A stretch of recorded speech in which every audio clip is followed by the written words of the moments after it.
Indian പ്രസിഡന്റായി സ്ഥാനമേറ്റ ശേഷം പ്രസിഡന്റിന്റെ കൊട്ടാരത്തിലേക്ക് ചെന്നപ്പോൾ ഓരോ ജോലിക്കാരും അവരവരുടെ ജോലിയും സ്ഥാനവും പറഞ്ഞ് കലാം സാറെ പരിചയപ്പെട്ടു. അവസാനമായി പടിവാതിൽക്കൽ ഒരാൾ കലാം സാറിന്റെ കാൽക്കൽ തൊട്ട് വന്ദിച്ചു. കലാം സാർ അല്പം ഗൗരവത്തോടെ "എഴുന്നേൽക്കൂ, ആരാണ് നിങ്ങൾ?" എന്ന് ചോദിച്ചു. "സാർ, ഞാൻ ഈ കൊട്ടാരത്തിൽ പ്രസിഡന്റിന്റെ ഷൂ പോളിഷ് ചെയ്യുന്ന ആളാണ്." ഉടനെ കലാം സാർ അല്പം ഗൗരവത്തോടെ "യു ആർ ഡിസ്മിസ്, ഇനി നിങ്ങൾക്ക് ഇവിടെ ജോലിയില്ല." ഷൂ പോളിഷ് ചെയ്യുന്ന ആൾ മൗനമായി.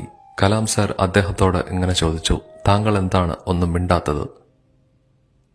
"സാറിന് ജോലി കിട്ടിയപ്പോൾ എന്നെ ജോലിയിൽ നിന്ന് ഒഴിവാക്കിയല്ലോ എന്ന് ചിന്തിച്ചു പോയി സാർ."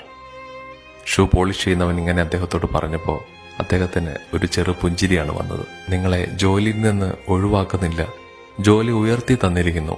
ഇനി മുതൽ നിങ്ങൾ പൂന്തോട്ടത്തിൽ ജോലി ചെയ്യും." "എന്റെ ഷൂ ഞാൻ വൃത്തിയാക്കിക്കൊള്ളാം," കലാം സാർ ഉത്തരവിട്ടു. പ്രസിഡന്റിന്റെ കാലാവധി കഴിഞ്ഞ് ഇറങ്ങാൻ നേരത്ത് പൂന്തോട്ടം പരിചരിക്കുന്ന ആളെ വിളിച്ചു. "എന്റെ ജോലി പോയി, പക്ഷേ നിങ്ങൾ എപ്പോഴും ജോലി ചെയ്യുന്നു." നിറഞ്ഞ പുഞ്ചിരിയോടുകൂടി പറഞ്ഞു, "നിന്റെ ആ പൂന്തോട്ടം നനയ്ക്കുന്ന ബക്കറ്റിൽ കുറച്ചു വെള്ളം എടുത്തുകൊണ്ടുവരുമെന്ന്." ഉടനെ അയാൾ ബക്കറ്റിൽ വെള്ളവുമായി വന്നു. കലാം സാർ തന്റെ 2 സൂട്ട് കേസും എടുത്തുകൊടുത്ത് ഈ 2 പെട്ടികളും വെള്ളമൊഴിച്ച് വൃത്തിയാക്കി കഴുകണമെന്ന് പറഞ്ഞു. തോട്ടക്കാരൻ ചോദിച്ചു, "എന്തിനാ സാറേ, നല്ല വൃത്തിയുള്ള പെട്ടിയല്ലേ?" അതിന് കലാം സാർ ഇങ്ങനെയായിരുന്നു മറുപടി പറഞ്ഞത്, "ഈ കൊട്ടാരത്തിലെ ഒരു പൊടി പോലും കൊണ്ടുപോകാൻ ഞാൻ ആഗ്രഹിക്കുന്നില്ല." പുഞ്ചിരിയോടെ പറഞ്ഞു നിർത്തി പൂന്തോട്ടം പരിചരിക്കുന്ന ആളിന്റെ കണ്ണുകൾ നിറഞ്ഞൊഴുകി. പൂന്തോട്ടക്കാരന്റെ മനസ്സ് മന്ത്രിച്ചു. എത്ര വലിയ ഭരണാധികാരിയ! സത്യസന്ധനായ ഈ മഹാന്റെ കൂടെയല്ലേ ഞാൻ ജോലി ചെയ്തത്. എനിക്ക് അഭിമാനിക്കാം. നമ്മോടൊപ്പം ജീവിച്ച് നമ്മോടൊപ്പം സഞ്ചരിച്ച ഒരുപാട് മഹാന്മാരുണ്ട്.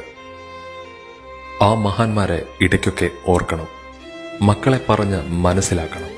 ഇങ്ങനെയും ചില മഹാന്മാർ നമ്മുടെ കാലഘട്ടത്തിൽ ജീവിച്ചിരുന്നു എന്ന്.